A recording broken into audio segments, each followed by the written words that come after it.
অনেক মানুষ আছে শুক্রবার জুমার নামাজে যেতে চায় না, জুমার নামাজ পড়তে চায় না।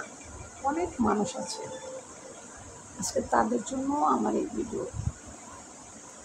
আপনি কি এটা জানেন, এক শুক্রবার থেকে শুরু করে আরেক শুক্রবার পর্যন্ত আপনি যা গুনাহ করবেন আপনার সম্পূর্ণ গুনাহ আল্লাহ তাআলা মাফ করে দিবে।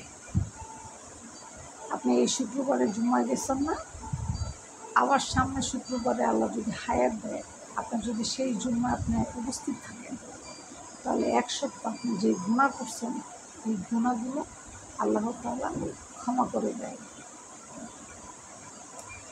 আর মানুষ যখন জুমার নামাজ পড়তে যায়, একটা উমরার হজ তার আমলনামায় লেখা হয়। শুক্রবার জুমার নামাজ এটার যে কত বড় ফজিলত আপনি যদি জানতে পারতেন, তাহলে মৃত্যুর আগ পর্যন্ত আপনি শুক্রবার জুমার নামাজ পড়তে ভুলতেন না। অনেকে আছে আইসা নিজেরা যাইতে চায় না, জুমার নামাজে যায় না, শুক্রবার একটা দিন বাসা বসে আরাম করি। এই কাজটা ভুলও করবেন না। শুক্রবার জুমার দিন এটা যে কত একটা ফজিলতের দিন আপনি যদি জানতেন, আপনি কখনোই জুমার নামাজ একদিনও মিস করতেন না। এই শুক্রবার জুমার দিন আপনি যদি জায়নামাজের ভিতরে মৃত্যুবরণ করেন, আপনার কবরে কোনো হিসাব হবে না। এই শুক্রবার জুমার দিন আপনি যদি ঘরে মৃত্যুবরণ করেন, আপনার কবরে কোনো হিসাব নেওয়া হবে না। অন্যান্য দিন আপনি যদি রমজান মাসেও মারা যান, আপনার কবরে কিন্তু হিসাব নেওয়া হবে, কিন্তু শুক্রবার দিন জুম্মার দিন আপনি মারা গেলে আপনার কবরে হিসাব নেওয়া হবে না।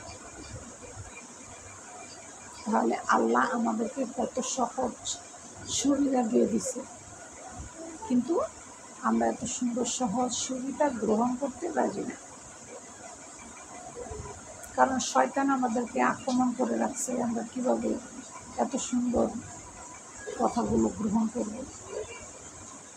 কারণ আমার নবীজি যখন নামাজ পড়তে যাইতেন, শয়তানরা আমার নবীজির কাঁধের উপরে ময়লা আবর্জনা যা কিছু আছে ডাস্টবিনের সব কিছু আমার নবীর মাথার উপরে দিয়ে রাখছে, যেন সিজদা থেকে সে মাথা উঠাইতে না পারে। এত কষ্টের নামাজ আমার নবীজি প্রচার করে গেছে, আর সেই নামাজকে আজকে আমরা অবহেলা করতেছি। এটা কি আমরা ঠিক করতেছি? বলেন, এটা আমরা ঠিক করতেছি। শুক্রবার জুমার দিন সবার আগে আগে মসজিদে যাবেন, আগে আগে গোসল করবেন, সুন্দর করে পরিষ্কার পরিচ্ছন্ন কাপড় গায়ে দিবেন, ঠিক ঈদের জামাতের মতো। ঈদে যেভাবে যান, ঠিক শুক্রবার জুমার দিন আপনি সেভাবে জুমার নামাজে যাবেন। এতে করে আল্লাহ তাআলা অনেক খুশি হয় ওই ব্যক্তির উপরে। নতুন জামা পরবেন, আতর লাগাবেন, খুব সুন্দর গান আসবে গায়ে থেকে। যতটুকু কায়িক আপনি হেঁটে হেঁটে যাবেন মসজিদে, এক একটা কায়কে 10 নেকি করে আপনার আমলনামায় লেখা হবে। শুক্রবার জুমার দিন এত বড় ফজিলত এই নামাজ পড়লে, নামাজে গেলে। আশা করি আমার কথা বুঝতে পেরেছেন।